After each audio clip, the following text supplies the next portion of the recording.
Hey guys, what's up? It's once again mp4podcast.com. And I saw a really good, interesting article about the new, or kind of new, or kind of upgraded engine of Call of Duty Ghost. Now, this is the id Tech 3 engine, which was used for Quake 3, which came out for the PC in 1998 or 1999. Also, Quake 3 was ported to the Sega Dreamcast and PS2. So it is a really, really old engine. So you're talking about, 2 generations ago. Xbox 360, PS3, so it was, I mean, it is a really old engine. I mean, you just go back how many consoles that id Tech 3 engine has been used for.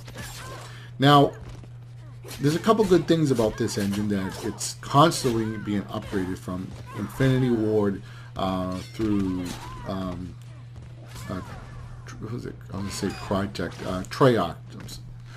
For some reason, I'm getting those two names mixed up. But Treyarch and Infinity Ward have been doing a really good job in updating this engine. Just give you an idea of some of the updates that I know of. Of course, the lighting effects are saying that Ghost is going to have. But Modern Warfare, what they did was they upgraded the textures. And the very first level where, not the training mission, but the one where you go on the boat, those guys who were kind of like dressed up like Navy SEALs and so on. There was. I remember seeing an interview. I think it was on I don't know, IGN or some other station or whatever. They were talking about the legs. Right around where the boots are and so on. That they had less polygons than what Call of Duty 2 characters had, but it looked better. And that's because they were able to put much better textures on the characters. It was actually it didn't have all the polygons there, but the textures made up for the less polygons. So if you saw the two side by side, the legs of the characters from Modern Warfare to Call of Duty, you would say, more polygons are on the Modern Warfare character. But no, there were less polygons, but much better textures. And that was because the texture technology that Infinity Ward added to the id Tech 3 engine. Now, Treyarch, what they did for Black Ops 2 was they added in HDR lighting and colors and stuff like that.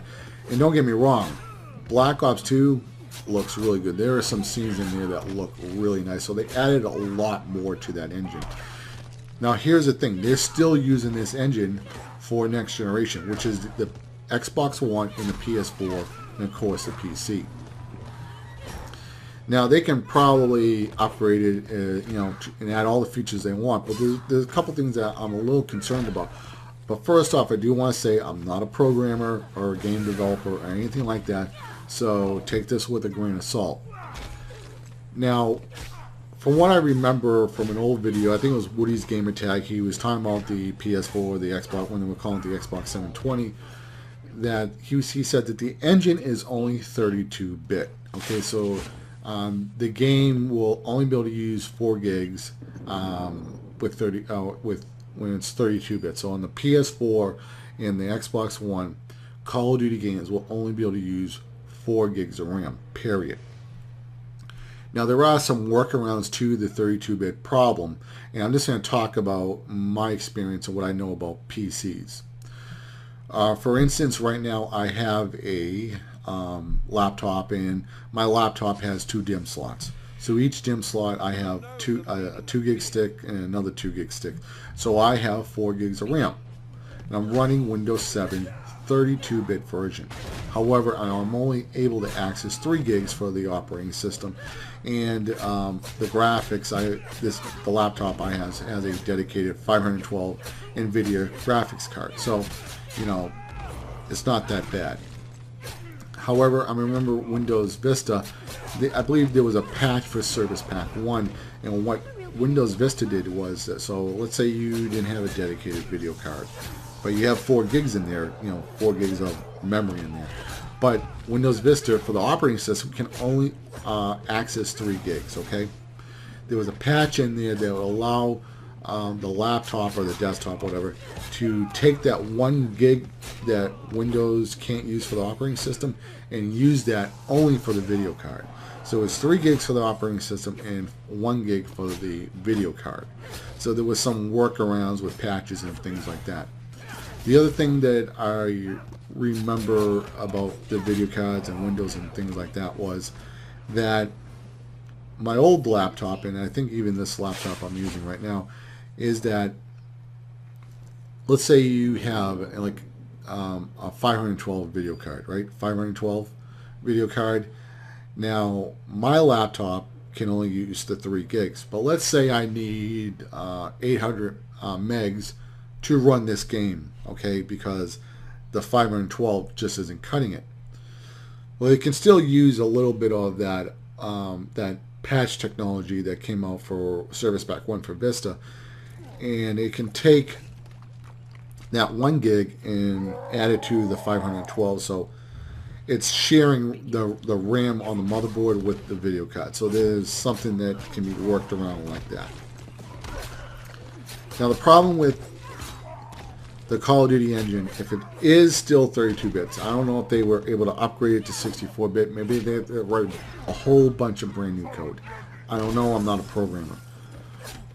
Now, if they can't work around any of these limitations of, you know, going past 4 gigs or something like that, that's it. It's 4 gigs straight down the barrel.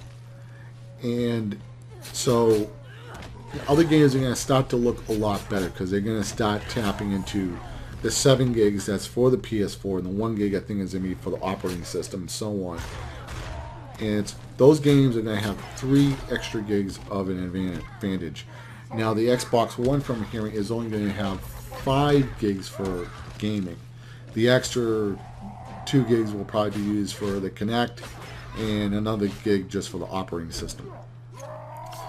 So what I'm hoping is that the idTech engine can be upgraded to 64 bits so it can use all the RAM they want. Okay, so I think there's even a limit on the 64-bit. Maybe it's 8 gigs or 12 gigs or something like that.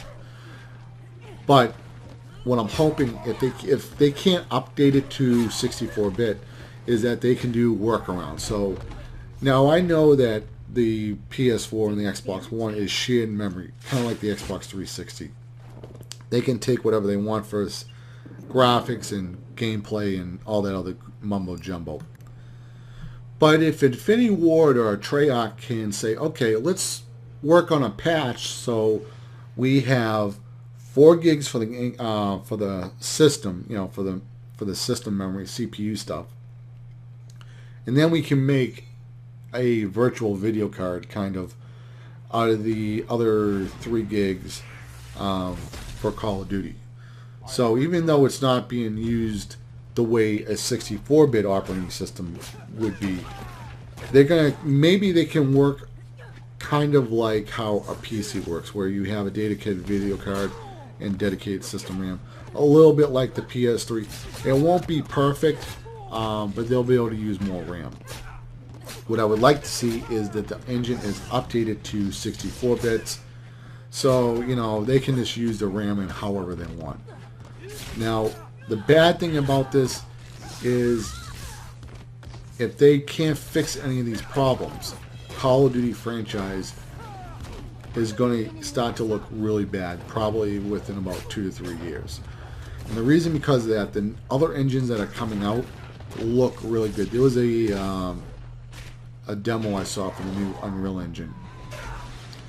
It looks CGI. It looks really, really, really good.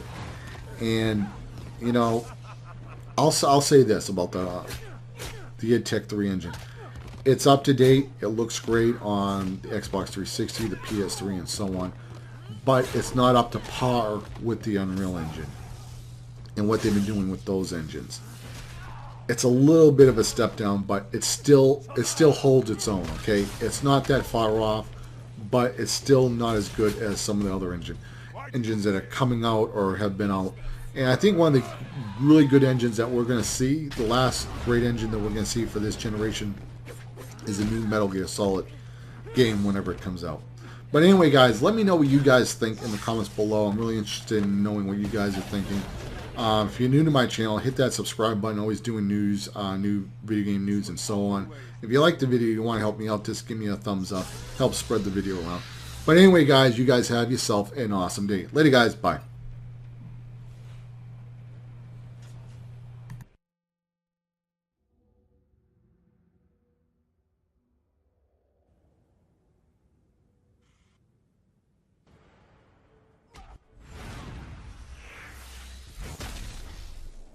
I have returned. Begin.